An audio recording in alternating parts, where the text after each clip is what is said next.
I'm going to talk about the third and the fourth finger. Starting with the fourth. Well, the fourth is the little finger, the weak finger. We know that.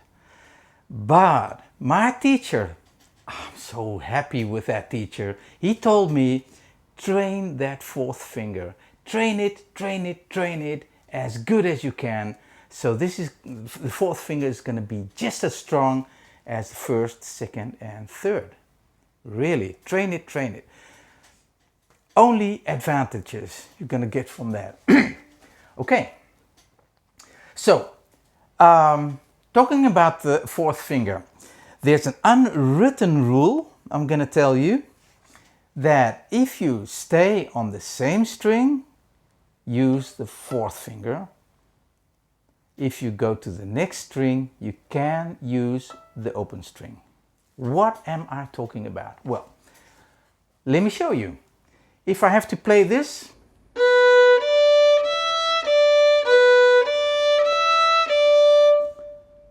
I play the fourth finger because I'm staying on the same string.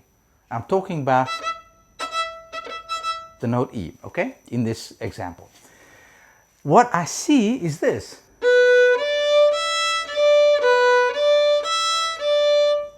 Oh, that fourth finger is so difficult, I don't want to play it, I'm going to play the open string. But you're making things more difficult for you because the bow has to change strings. Imagine if you would play this fast.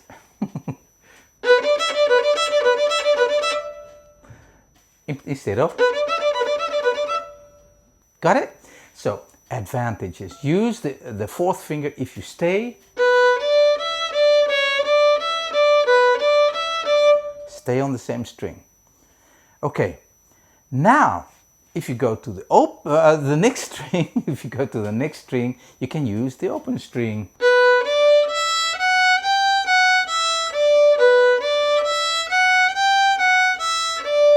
Perfectly okay. Now, why would I use the fourth finger if I stay on the same string? Well, obviously one reason is you don't have to make the string changes with the bow, but the other reason is it sounds better, right? I had this webinar a month ago about how to avoid sounding like a beginner. Well, this is one of them.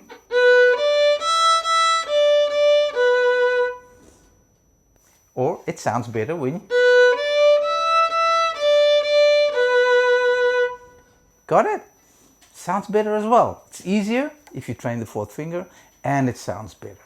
Okay, that's an unwritten rule. So stay on the same string, use 4.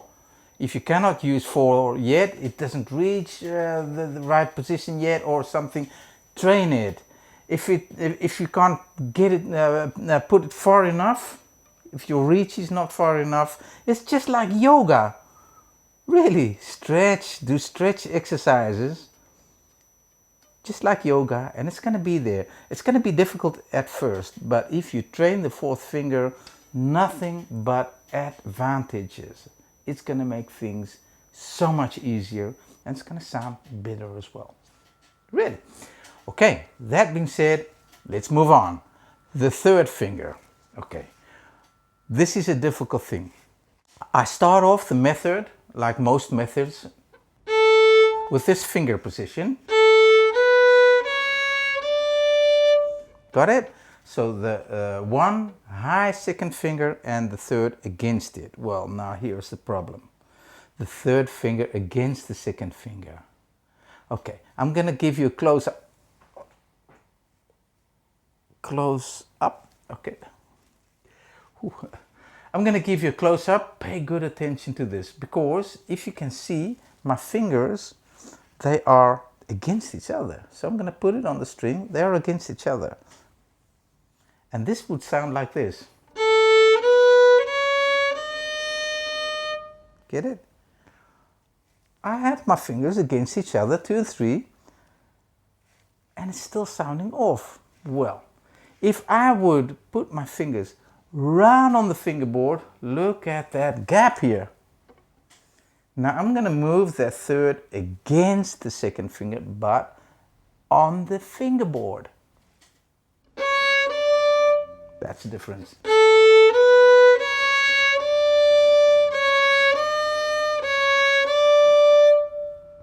Why do you sound like a beginner? Because this is a very common mistake.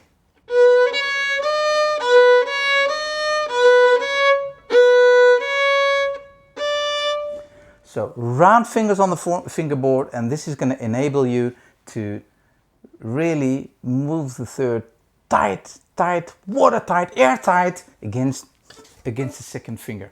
Unless, of course, you have really thin fingers. I've seen it. Mostly women, of course. They can have really thin fingers. If you would place your third tightly against the second, it's going to be too low. So in that case, you have to know the pitch and remember the distance between 2 and 3. But in most cases, and especially with men, and especially with me, I've got a little bit thicker fingers. I really have to press that third tight against the second. Got it? Buck. That's it. Now it sounds better as well because you're perfectly in tune. Okay, now I used my second finger as a reference note and I placed the third against that. What is this going to be if it's the other way around? If I'm going to play, for instance, I'm going to play a scale backward, then first finger placed is the third, and then I have to place the second. Well, I see the same thing. Place the second. Got it? But place it right against that third finger. You've got it right.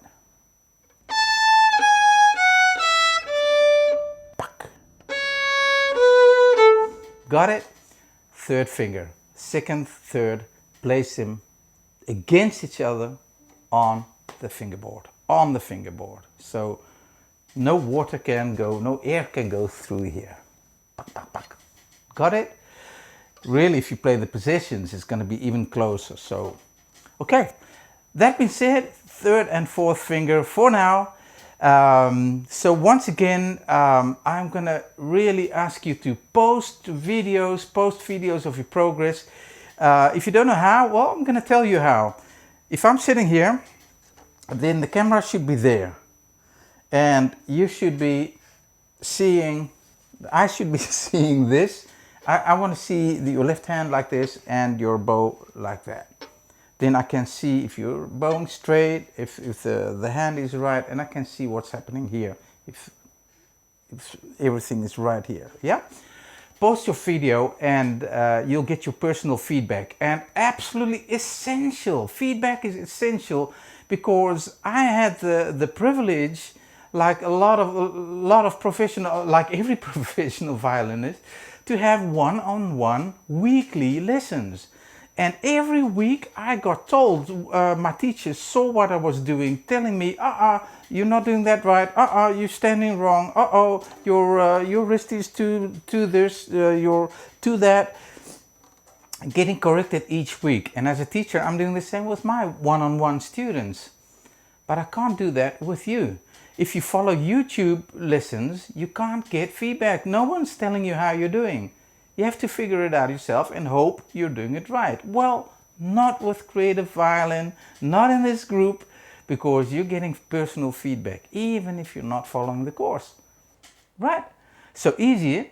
In this group, post your video, and a video with a smartphone is absolutely okay. It's perfect. So it's easily done, and you're going to get feedback on that. And not only for yourself, because your feedback, all the other students, and this is a really rapidly growing group, all the other students are watching as well, and they're learning from what you're doing. How about that? We learn from each other. Great, isn't it? Post your video, get that personal feedback, and know that you're doing it right. Okay, that's it for now, and I hope to see you the next time. And happy studying to you.